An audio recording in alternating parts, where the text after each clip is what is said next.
Hi guys, so I'm back today with another new video in the same outfit as the video yesterday because I am filming it back to back and I didn't feel like changing. I wanted to just get this filmed. So if you saw yesterday's video, I told you to come back today because I have something really important, what I deem really important to share with you guys regarding the coronavirus. So if you've been following my channel for a long time, I'm talking like the full 9 years, then you know at the beginning of my channel's birth, I made a video talking all about an illness that I dealt with in high school, as well as my sister. My sister and I were both sick for a long time. I was sick for about 8 months, and my sister was sick for about a year. Like I mentioned, this was the end of high school, and when this went down, it was really scary for my family because the way that it unfolded, there's kind of this whole history behind it that doesn't fully matter. I'll summarize it really quick. We basically think that my sister and I caught some kind of virus at a dance event. We were both dancers and we went to a dance competition one weekend, and it was held at a really, really old school, like an old building, over 100 years old. And we remember it was really weird because a lot of the girls at the event ended up getting like severe headaches, including me and my sister. And a lot of people got nosebleeds, including me. And I don't remember if my sister got a nosebleed. I don't get nosebleeds. It was really bizarre. And after the event, my sister started getting pretty sick. Like, she was getting really weak. She had a hard time really eating or sleeping and just felt really sick and had severe stomach pains. That was one of the big things.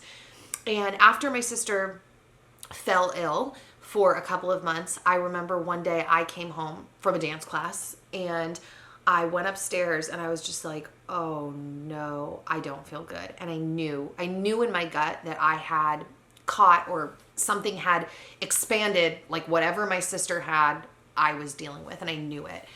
And from that point on, I was sick for 8 months.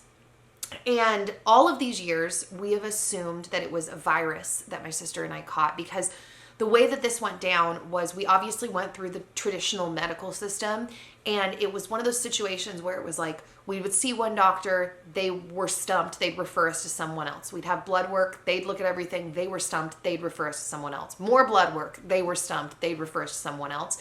And we had so many panels and tests done, and it got to the point where no one knew what was going on. None of them had answers. And finally, after we had exhausted all of the doctors within our HMO, which is our like medical insurance company that we had in California, they basically said to my parents, you need to sign the girls up for pain management classes because this is just going to be the rest of their lives.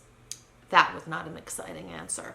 And part of what made that not exciting, other than the obvious of feeling like, okay, we're at a dead end now, what the heck, they're giving up on us, was also the fact that we weren't stalled. We were actually getting worse.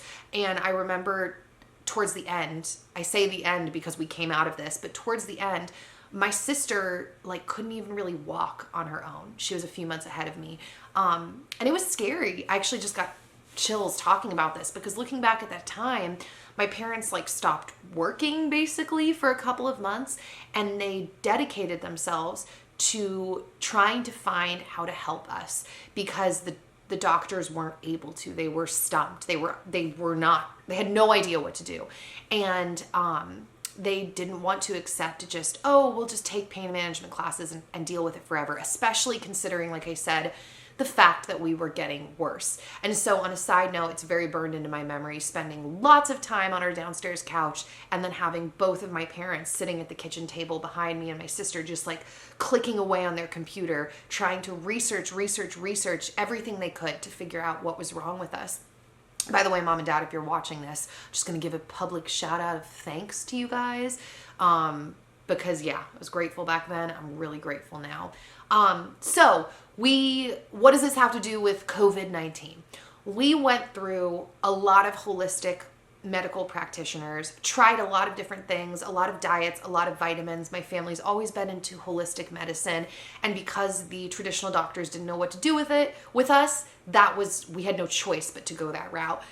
even more. Turn it up, pedal to the metal. So here's where COVID-19 comes in. And here's why I feel like my voice needs to be thrown into this conversation. People that have been following my journey for a while, like I said, have actually been sending me Instagram posts and different news articles and things of reports that have come out of different areas of the world. Specifically, some of them are in China, of doctors who used the treatment that my sister and I used to get better. And that is, I don't know what that was. That was like a drum roll.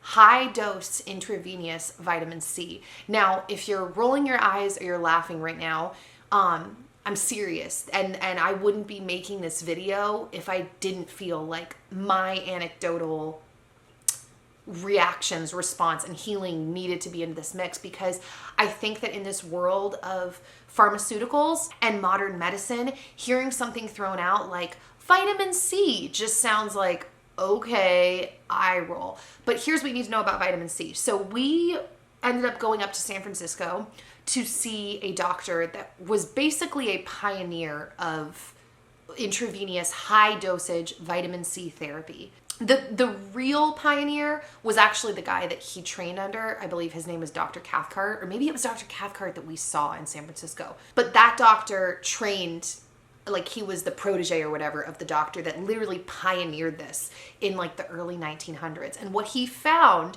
was that vitamin C is water soluble. What your body doesn't need, it gets rid of. Now, I want to say this is highly debated on, and I'm sure a lot of people are going to have opinions and possibly be upset in the comments. I will say though, the reason I decided to make this video, I mean, besides the fact that I've talked about this before, I don't really care if people get upset, because I know my story and I'm so fervently like opinionated about vitamin C because of the miracles that I saw take place with me and my sister. And also because of the fact that it's as the world has adopted taking more vitamin C, it's become more mainstream. I don't think people understand what high dose intravenous vitamin C looks like or how that works. And that's what my sister and I had done. So after me being sick, I realize this is going all over the map. After me being sick for 8 months, my sister being sick for a year, that's when we found this doctor in San Francisco and we went up. And one of the things that he told us in our consultation was that it didn't matter what we had. He was like, obviously no one's able to diagnose you. I can't diagnose you. But the bottom line is vitamin C supports and boosts your immune system. And however sick you are is how much vitamin C you can handle. Like the more sick that you are, the more that you can handle. Now I'm telling you this from his mouth. I'm not making these claims, but he told us in that meeting, he's like, I've treated people with HIV, I've treated people with cancer, and the sicker they are, the more they can handle. He's like, I jokingly refer to something as like a 400-gram virus. And yes, you heard me right, or a 400-gram sickness. I said grams, not milligrams. So this is where it gets a little tricky. And people, I will say this, I threw this out in a video when I mentioned vitamin C a few months ago, and someone in the comments kind of fought me on this. And that's fine. Obviously anything is possible in the world of possibilities, but as a general thing, people will claim that vitamin C can cause kidney stones. You can't really find cases though, or studies where that has been proven to be true, as far as I know. I have heard, once again, speaking in terms of anecdotal, like the person in the comments who was like, no, my mom got kidney stones from vitamins. Or from vitamin C. That is extremely rare. I haven't even been able to really find cases, and there's definitely been no proof of that. And the thing is, all medications, all diets, everything, someone is not going to do well with it. You know what I mean? Like pharmaceuticals that are rolled out by the FDA that are approved as safe still kill people. And to my knowledge, nobody's dying from vitamin C. So backing up to what I was saying, when we went to this doctor, he told us, he's like, I can't diagnose you. There's no reason to diagnose you. Your body is going to take it and use it, and we will see how much you can handle, and that will determine how sick you are. Now, what he means by that is that if you were to go to the store and you were to buy vitamin C and take it orally, so take a little pill of vitamin C, typically they come in like 500 milligrams or 1,000 milligrams, which 1,000 milligrams is 1 gram. Most healthy people can only tolerate 3 to 5 grams, so 3 to 5,000 milligrams in a day before their body starts to eject it, because they're like, I don't need all this. Your body's like, I don't need all this vitamin C, bruh, I'm fine. And what I mean by eject it is they call it you want to take vitamin C to bowel titration. And that's when your stomach starts gurgling, because all of a sudden it's like, I don't need all this vitamin C.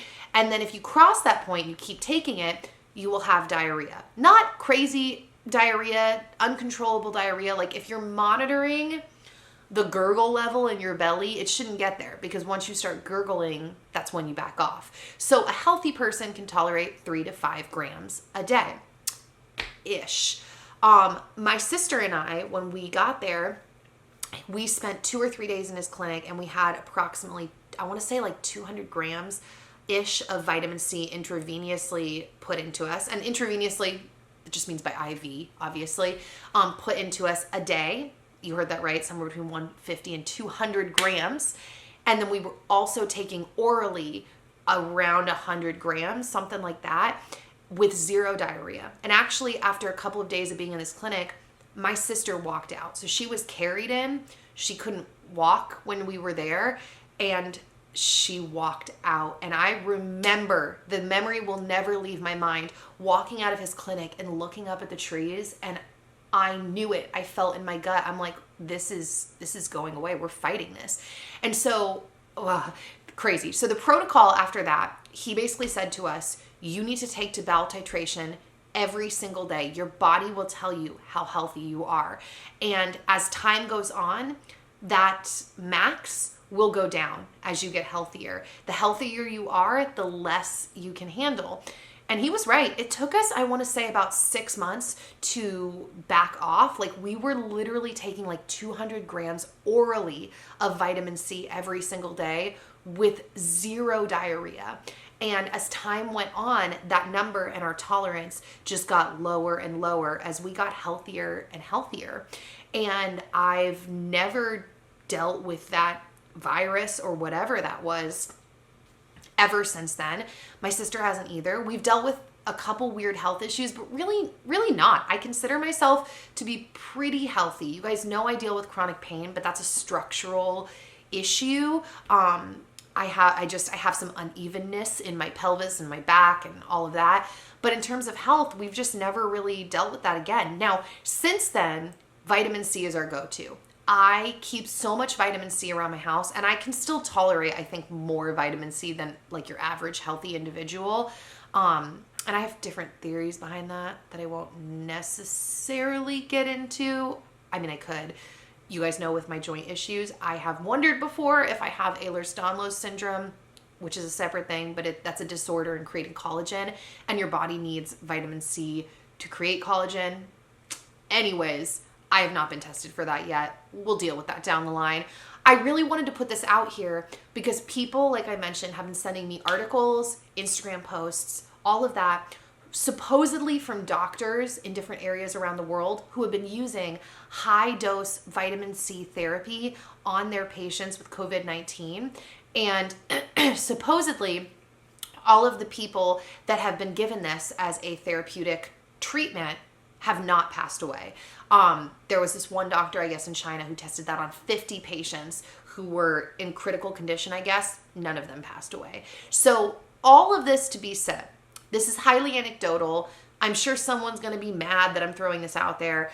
But like I said, I don't really care because I so believe in vitamin C high-dose therapy. I have personal experience, and you guys know how it is. Once you have personal experience with something working, you're like, no one can tell me differently. And, you know, people have different reactions to things, whatever. That's not what I'm saying about nobody can tell me differently. I'm saying my story is my story. And when I started receiving these articles from you guys, I was like, okay, this is a worldwide conversation, and I need to throw my voice into this pool of anecdotal evidence because it was a severe turnaround in me and my sister's life. Like, Huge turnaround. And ever since then, I still utilize that method of, if I feel like I'm getting sick, I will up my vitamin C to bowel titration. And it is insane to see how every time I'm fighting something, I can go way up in vitamin C with no gurgling, but no diarrhea, nothing. Like, your body just takes more when it needs it. And so if you are someone that's just sick with anything, or you end up coming down with COVID-19, or you know a family member, I want to say to you to bring this up. This is worth looking at. With the fact that we're throwing around ideas of all these other medications and then vaccines, and a lot of these things, like, the potential side effects are way worse than the potential side effects of vitamin C. And so it is one of those situations where I'm like, why not? I just, yeah, that's it. I wanted to throw my voice out there for this because I think it's extremely important. And I wanted to get this information and yet another story into your hands to potentially bring up to your doctors or your loved ones. Because yeah, we're living in crazy times. So that's it. I'm going to stop talking now. I just wanted to get this out. I will hopefully see you guys back here with another new video. If you have any questions for me, by the way, feel free, obviously, to leave them down in the comments. But also, like I said, share this. I want the message of vitamin C to be spread to people and for them to understand really about high dosage vitamin C therapy, because I think that there is so much promise there. And my personal experience was just crazy with it. So that is officially all. Bye, guys.